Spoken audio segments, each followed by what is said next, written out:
Today I'm going to take you through a few things in Google Calendar.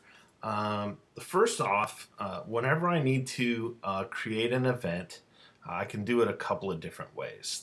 The first one is just to go up here to create, and I can click here and enter everything manually. So this would be the title of the event, the date, and the time.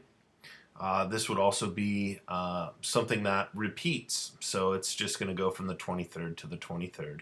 However, if I wanted to schedule something that repeated on a regular interval, I could click the repeat and have something that happens every Wednesday show up on my calendar. I'm not going to do that this time. The next thing I need to add is where's this taking place? So H27.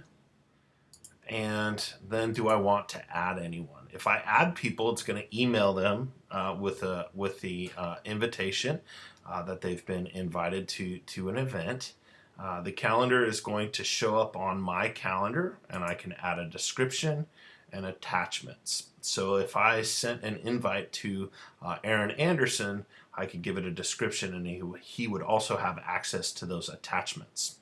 I can give it a notification if I want, so this can remind me on my computer. I have it set up as well that it can remind me with a text message on my phone, and I'll get to that a little bit later.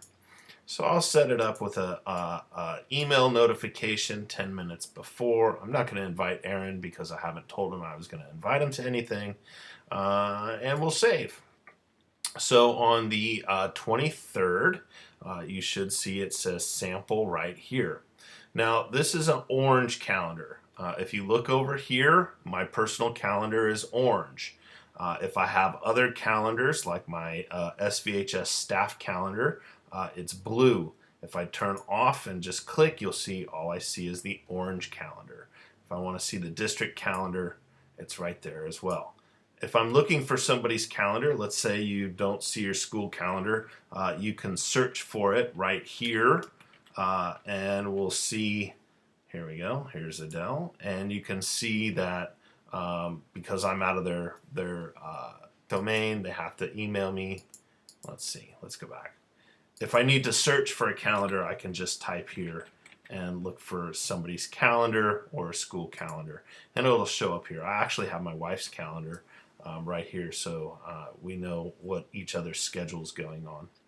Now, if I want to, I can create up here. I can also just click a day, and I'll get a daily schedule. I can click and highlight an event like that. Type in here, sample 2, and just create a quick event. Now, when I did this, you also saw that I could create appointment slots. And appointment slots are something that's unique to the G Suite apps for teachers, and you can actually create time slots. So somebody with access to your calendar can go and sign up for an appointment slot from 10 to 11 or 11:30 to 12, and you can, let's do it there.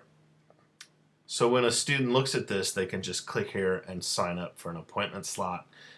This is something we can go into a little bit later, but it is a pretty cool feature if you're trying to set up book talks or things that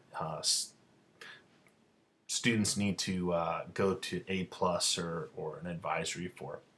All right, so that was just clicking on the date here. I'll go back to my week view or month view. I can just highlight an event. I can click on the calendar, and I can click in here and type, sample 3. It's really, pretty easy to do. If I need to create it and go back, I can just click and go edit event right here. So let's go back. I'm going to delete this. And one of the things when I highlighted this, you saw that there's a button up here that's a task. Some people might have it say task or reminders. I have my tasks turned on over here. You may have a reminder, and you can switch between the two, switch to reminders. The tasks, though, is really nice because it shows up right over here on the right-hand side, and you can input tasks let's say I have a task I have to complete, complete webinar February 10th. I'll create it, and there we go. It just pops right up there. I can even add a time to it if I need to, so you can see, here we go with some of the times. I thought I could add an actual time to it, but I definitely add a date to it. Once I'm done, I'll go back to the list, and I can create a list, and when I'm done, I just, click it off, and it X's out, and it's kind of nice to have a running to-do list. This is really good for students. You could have them write this in their calendars, in their task list, as a way to keep track of their homework instead of using a planner. So I'll just delete that there. The other thing, I think that's pretty much it for the calendars. Why don't you go ahead and just create an event and see. I want to highlight one quick fact, though. You can see these are some other calendars that I have here. These are linked to my Classroom. So whenever I add an assignment in Google Classroom, it actually adds dates to things that are due. Students see the same thing on their calendars whenever you assign something there. So if I just want to turn those off, I'll turn those off there. I'm going to turn back on my school calendar.